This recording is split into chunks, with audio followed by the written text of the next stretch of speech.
শিক্ষার্থীরা আমরা বিষয়ভিত্তিক সাজেশন দেওয়ার কথা বলছিলাম। অর্থাৎ আমরা কারেন্ট অধ্যায়গুলা দেখব। এর মানে কি? এর মানে হচ্ছে যে অধ্যায়গুলা একেবারে শিওর আসবে। তুমি জাস্ট পরীক্ষাতে ৪টা ৫টা অধ্যায় পড়ে যাবা। পরীক্ষাতে গিয়ে ওই অধ্যায় থেকেই প্রশ্ন দেখবা এবং ওই অধ্যায় থেকেই প্রশ্নগুলা লিখবা। ব্যাস।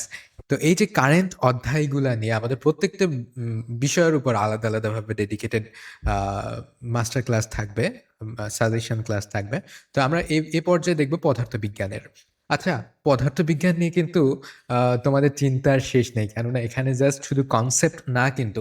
এখানে কনসেপ্টের পাশাপাশি আছে ম্যাথমেটিক্যাল প্রবলেমস, তাই না? তো এই যে কনসেপ্টগুলা তোমাদের কিন্তু দুয়োটাই জরুরি। এখানে অনেক টাইমে দেখা যায় অনেক টিচাররা কিংবা অনেক স্টুডেন্টরা তারা কি করে? প্রচুর পরিমাণে শুধুমাত্র ম্যাথমেটিক্যাল টার্মস এর দিকে টার্গেট করে, ফোকাস করে। আমাদের যদি বেসিক ভালো না হয় তাহলে কিন্তু আমরা ম্যাথমেটিক্যাল টার্মস পারবো না। আর বেসিক যদি ভালো না হয় তাহলে আমরা কি পারবো না বলো তো? ক নম্বরে অর্থাৎ সৃজনশীলের ক কিংবা সংক্ষিপ্ত প্রশ্ন পারবো না। তারপরে খ নম্বর পারবো না। গ নম্বরটা পারলেও ঘ নম্বরটা কিন্তু পারবো না। কারণ ওইখানে কিন্তু আমাদের অনেক বেসিকের দরকার হয়।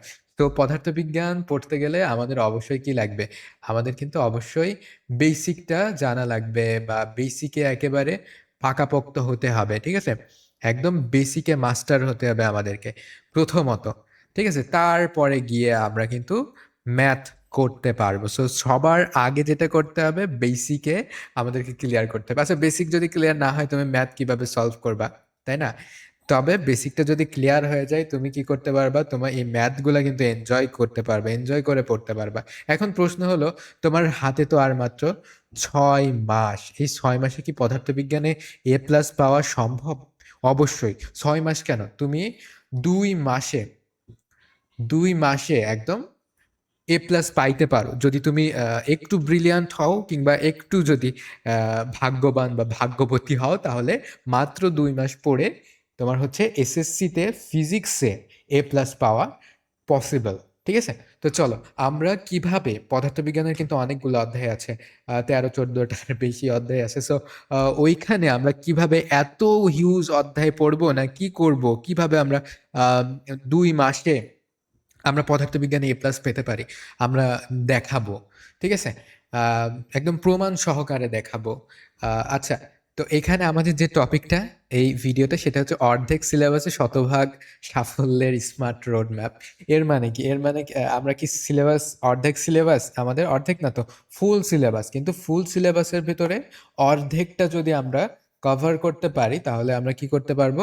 আমরা পুরোটা অর্থাৎ একেবারে 100% বা 100 না হোক 80% কিন্তু আমরা এখান থেকে এনশিওর করতে পারবো। আমরা কিন্তু যে তোমাদের যে ফুল ৬ মাসের যে রোড ম্যাপটা বা প্ল্যানিংটা দিয়েছিলাম বা স্ট্র্যাটেজিগুলা দিয়েছিলাম গত ভিডিওতে, সেখানে কিন্তু আমরা এই সম্পর্কে বিস্তারিত আলোচনা করেছি। তো চলো আমরা প্রথমেই দেখা যাক। A+ পাওয়ার জন্য ক্যালকুলেশন এটা শুধুমাত্র ফিজিক্স না, এটা ফিজিক্স, এটা কেমিস্ট্রি, এটা বায়োলজি সব ক্ষেত্রে আমাদের সমানভাবে এটা গুরুত্বপূর্ণ। আচ্ছা, তো আমাদের টোটাল কত পাইতে হবে বলো তো? আমাদের কিন্তু টোটাল ৭৫ মার্কের, তাই না? মানে লিখিত মানে এই ৭৫ মার্কটা আমাদের লড়াই করে কিন্তু পেতে হবে। আর ২৫ মার্ক যেটা, সেই ২৫ মার্কটা কিন্তু তোমার হচ্ছে টিচাররা কিন্তু দিয়ে থাকেন। তবে এখান থেকে ২৫-এ পাই সকল স্টুডেন্ট। তবে কিছু, কিছু টিচার বা কিছু, কিছু স্টুডেন্টদেরকে কিন্তু ১-২ মার্ক কাটতেও পারে। তবে ওইটা আমাদের ম্যাটার না। ঠিক আছে? এখানে যদি আমরা ২০ও পাই তাও কিন্তু আমরা তোমার হচ্ছে নিশ্চিত এই যে এইভাবে এই উপায়ে কিন্তু আমরা A+ পেয়ে যাব। ঠিক আছে? আচ্ছা, এইগুলা কিন্তু সেফ জোন। জাস্ট এমনিতেই সেফ জোন। এর থেকে কম পাইলেও কিন্তু প্লাস হওয়া সম্ভব। সেটা কিভাবে আমি বলি। আচ্ছা, তো সৃজনশীলে মোট মার্ক কত? ৪০, সংক্ষিপ্ত প্রশ্নে ১০ এবং বহু নির্বাচনীতে কত? ২৫। আচ্ছা, তো এখানে দেখো তুমি কিন্তু অপশন পাচ্ছ। সৃজনশীল করার টাইমে কিন্তু অপশন পাচ্ছ। সংক্ষিপ্ত প্রশ্নের করার সময় কিন্তু তুমি অপশন পাচ্ছ। তাই না? তো অপশন তুমি যেহেতু পাচ্ছ সেহেতু তুমি যেই অধ্যায়গুলা তেমন একটা ইম্পর্টেন্ট না ওইগুলা বাদ দিলেও কিন্তু তুমি এখানে ফুল মার্ক তোলার একটা চান্স কিন্তু পাচ্ছ। ঠিক আছে? আচ্ছা, তো এখানে আমাদের কি করতে হবে? আমাদের 40 এর ভেতরে ৩২ যদি আমরা মোটামুটি আনতে পারি তাহলে কিন্তু আমরা মোটামুটি ভাবে সেফ জোনে থাকবো। কিন্তু আমরা যেহেতু 4টার জন্য 4টা অধ্যায় পড়বো এবং 4টা অধ্যায় থেকেই আসবে। সো এখানে কিন্তু 40% পাওয়াটা কোনো ব্যাপার হবে না, তাই না? আচ্ছা, এবার সংক্ষিপ্ত প্রশ্নের ক্ষেত্রে আমরা দেখি এখানে কিন্তু আমাদের 10-এর ভিতরে 5 পাইলেও কোনো সমস্যা নাই। আচ্ছা, আর বহু নির্বাচনীতে কিন্তু 20 পাইলে একটা সেফ জোন, সংক্ষিপ্ত প্রশ্নেতে 8 পাইলে একটা সেফ জোন, বহু নির্বাচনী বা এমসিকিউতে 20 পাইলে একটা সেফ জোন, কিন্তু 20 না পাইলেও কিন্তু কোনো সমস্যা নাই, কারণ তোমাদের এখানে কিন্তু প্র্যাকটিক্যালে 25 মার্ক আছে, মানে 5 মার্ক কিন্তু এক্সট্রা আছে, যেখানে আমরা 20 জাস্ট ধরতেছি, তাই না? এখানে কিন্তু তোমাদের অলমোস্ট সবারই পাস দিয়ে দেয়, সো 5 মার্ক কিন্তু তোমাদের সবারই আছে। আচ্ছা, তো এটা কি, এটা আমাদের স্মার্ট লক্ষ্যমাত্রা আমরা যদি একটা নির্ধারণ করতে পারি, তাহলে খুবই কম পড়ে খুবই কম পড়ে আমরা অনেক মার্ক তুলতে পারবো এবং নিশ্চিত একটা এ প্লাসের তোমার প্রিপেয়ার্ড হতে পারবে এ প্লাসের জন্য। আচ্ছা, সো তারপরে আমরা আসি, তারপরে আমরা যদি দেখি যে কোন অধ্যায়গুলো সব থেকে বেশি গুরুত্বপূর্ণ এবং কিভাবে আমরা পড়বো। এই যে গতির অধ্যায় থেকে কিন্তু কখনোই প্রশ্ন মিস যায় না। তো এইটা একটা 5 স্টার একটা চ্যাপ্টার। কাজ শক্তি, এইখান থেকে কিন্তু কখনোই প্রশ্ন করা মিস করেন না কেউ, কোনো বোর্ডেই কোনো বছরই, তাই না? সো এইটা একটা 5 স্টার। প্রতিফলন থেকে কিন্তু আসে, শব্দ তরঙ্গ থেকে কিন্তু আসে, জলবিদ্যুৎ থেকেও আসে, বল থেকেও আসে। সো এইভাবে প্রত্যেকটা চ্যাপ্টার থেকেই কিন্তু আসে। সো এখানে আমরা আমরা 4টা সৃজনশীলের উত্তর করব, তাই তো? 4টা সৃজনশীলের উত্তর করতে হলে কিন্তু এইখান থেকে আমাদের তোমার জাস্ট তোমার 4টা অধ্যায়ই যথেষ্ট, কিন্তু আমরা যদি এই মাত্র 6টা পড়ি, 12, 13, 14টা অধ্যায়ের ভেতরে মাত্র 6টা, মানে অর্ধেক অর্ধেক পড়লেই কিন্তু, বা অর্ধেকের জন্য আমরা সৃজনশীলের জন্য টাইপ ওয়াইজ ম্যাথ সলভ করে, টাইপ ওয়াইজ কনসেপ্ট ক্লিয়ার করে যদি আমরা পড়ি, তাহলে এখানে কিন্তু আমরা 40 আউট অফ 40 কিন্তু ইজিলি এখান থেকে গেইন করতে পারবো। আচ্ছা, আর সৃজনশীল তো গেল, সংক্ষিপ্ত প্রশ্নের কি হবে, আর হচ্ছে এমসিকিউ এর কি হবে? এটা কিন্তু আমাদের 2 মাসের ভিতরে টার্গেট হচ্ছে শেষ করার, তাই না? এর পরবর্তীতে গিয়ে আমরা যে বাকি 4 থেকে 5 মাস থাকবে, বাকি 4 থেকে 5 মাসের ভেতরে কিন্তু আমরা বাকি যে অধ্যায় গুলা সেগুলো খুব ভালোভাবে শেষ করতে পারবো। সো এই যে 6টা অধ্যায়, এখান থেকে তোমার এমসিকিউতে কত হবে বলো তো? এমসিকিউ, এটা হচ্ছে সিকিউতে তুমি 40-এ 40 পাবা এখানে যদি 6টাই পারদর্শী হও। আর এমসিকিউতে কতগুলো পারবে এখান থেকে বলো তো? 15টি, একদম 15টি নিশ্চিত অ্যান্সার এখান থেকে করতে পারবা। ঠিক আছে? তো এখন তো মানে এটা জাস্ট 2 মাসের প্রিপারেশনে। তাহলে বাকি সময়টা আমরা অন্য অধ্যায়ে যাব, সেখানকার কনসেপ্ট এবং একটু ম্যাথমেটিক্যাল টার্মস যদি জানতে পারি, এখানে কিন্তু আমরা 25-এ 25 করতে পারি। ঠিক আছে? আচ্ছা, তো এখানে দেখো দ্বিতীয় অধ্যায়, আমাদের প্রত্যেকটা অধ্যায়ে দেখতে হবে যে কোন টাইপের কোশ্চেন বেশিরভাগ ক্ষেত্রে কমন আসে, কোন টাইপের কোশ্চেন আসে। তো এই ক্ষেত্রে আমরা দ্বিতীয় অধ্যায়ের যে গতি যে চ্যাপ্টারটা, সেখান থেকে আমরা যদি দেখি এই অধ্যায় থেকে রেগুলার কিন্তু কোশ্চেন আসে। ঠিক আছে? একটা তো মাস্ট আসেই, এমনকি মাঝে মধ্যে দেখা যায় যে এখান থেকে 2টাও চলে আসে। অনেক টাইমে কিন্তু দেখবা যে 2টা করেও কিন্তু আসে। তোমরা জাস্ট আমার কথা বিশ্বাস না হোক, তোমরা তোমাদের যে সাপ্লিমেন্ট আছে, তোমাদের যে টেস্ট পেপার আছে, ওইখানে গেলে কিন্তু তোমরা একেবারে হাতে নাতে প্রমাণ এটা হয়ে যাবে।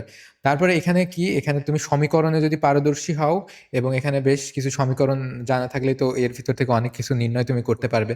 তারপরে এখানে বেশ কমন টাইপের কিছু গাণিতিক সমস্যা কিন্তু এখানে পাবে, যেমন তোমার হচ্ছে বাঘ হরিণের সমস্যা, কিংবা বাস ট্রাকের সমস্যা, কিংবা মাইক্রোর সমস্যা। হ্যাঁ, তোমাকে গ্রাফ বোঝা লাগবে। গ্রাফ বোঝা কিন্তু কোনো সমস্যা না, এটা কিন্তু একদম ইজি। গ্রাফ বোঝাটা ইজি, তুমি যদি গ্রাফ বুঝতে পারো উদ্দীপকের, তাহলে কিন্তু এই যে থেকে তুমি ডেটা গ্রাফ থেকে কিন্তু ডেটা খুব সহজে পাবা। সো গ্রাফ জিনিসটা কিন্তু খুব একটা মানে একদম কঠিন না। ঠিক আছে? তো এখান থেকে একটা সিকিউ তো নিশ্চিত, সে কথা বললামই। মাঝে মধ্যে কিন্তু 2টাও চলে আসে। আচ্ছা, কাজ ক্ষমতা শক্তি, এখানে কাজ ক্ষমতা শক্তির ভেতর থেকে তোমাকে যে সংরক্ষণশীলতার নীতি বা বিভব বা গতিশক্তি, এই যে টাইপটা, এইখান থেকে একেবারে আমার মনে হয় এখান থেকে 100% শিওর আসবে। আচ্ছা, আর ইঞ্জিনের কর্মদক্ষতা এইখান থেকেও প্রচুর পরিমাণে আসে। সো এই যে 2টা টপিক, প্রথম যে 2টা টপিক, এই 2টা টপিক পড়লেই একটা সৃজনশীল কিন্তু এখান থেকে কমন পাওয়া যায়। শুধু সৃজনশীল না, এমসিকিউ এখান থেকে প্রচুর পরিমাণে আসে, মানে যে অধ্যায়গুলো আমরা মোটামুটি দিয়েছি, 6টা অধ্যায় দিয়েছি, 6টা অধ্যায় থেকে 12 থেকে 15টা কিন্তু এমসিকিউ আসবে, ঠিক আছে। তারপরে আমাদের আলোর প্রতিসরণ, এর কয়েকটা কিন্তু ম্যাথ আছে। এখানে কিন্তু তোমাকে জাস্ট 6 ধরনের বা 7 ধরনের পজিশনে কয়েকটা টাইপের ম্যাথ জাস্ট পারতে হবে, একটু বুঝতে হবে, তাহলে তুমি এখান থেকে 100% কিন্তু অ্যান্সার করতে পারবা। তারপরে শব্দ এবং তরঙ্গের উপরে কিছু কোশ্চেন আসে। এটা খুবই ফেভারেট টিচারদের, তবে মাঝে মধ্যে একটা দুইটা বোর্ডে আসে না, ঠিক আছে, মাঝে মধ্যে এরকম ব্যতিক্রম দেখা যায়। আচ্ছা, তো এখানে বেশ কিছু তোমার হচ্ছে কমন টাইপ আছে, যেমন প্রতিধ্বনি শোনার যে ন্যূনতম দূরত্ব, এটা কূপের গভীরতা মানে সাউন্ডের মাধ্যমে, ঠিক আছে। তারপরে হচ্ছে বাতাসের শব্দের বেগ, মানে তোমার তাপমাত্রা এবং কিসের উপর ডিপেন্ড করে, তোমার অনেক কিছুর উপর, মাধ্যমের উপর ডিপেন্ড করে যে শব্দের বিভিন্ন ধরনের বেগ হয়। তরঙ্গ দৈর্ঘ্য, কম্পাঙ্ক, জাস্ট এতটুকু মাত্র, দেখো মাত্র চারটা টপিক তোমাদের এর উপরে। সো এখানে পড়া কিন্তু খুবই কম। আর চলতড়িতে একটু তোমার হচ্ছে সার্কিট রিলেটেড, তুমি যদি তুল্য রোধ বা এগুলা নির্ণয় করা যদি একটু শিখে যাও, তাহলে এখানে খুব সহজে তড়িৎ প্রবাহ, বিভব পার্থক্য, বর্তনী, তুল্য রোধ, হ্যাঁ, বিদ্যুৎ বিল হিসাবে, এটা তো খুবই ইজি একটা অঙ্ক। এটাও মানে প্রচুর পরিমাণে পড়ে, এটা ঘ নম্বরে বা ঘ নম্বরে হোক, এটা প্রচুর পরিমাণে পড়ে। সো এটা খুবই ইজি একটা টাইপ, কিন্তু তোমাকে জাস্ট ওই যে বর্তনীতে তোমার রোধ নির্ণয় করাটা শিখতে হবে। এই একটা টপিক যদি তুমি শেখো, এইগুলা একদম তোমার কাছে দুধ ভাত, ঠিক আছে।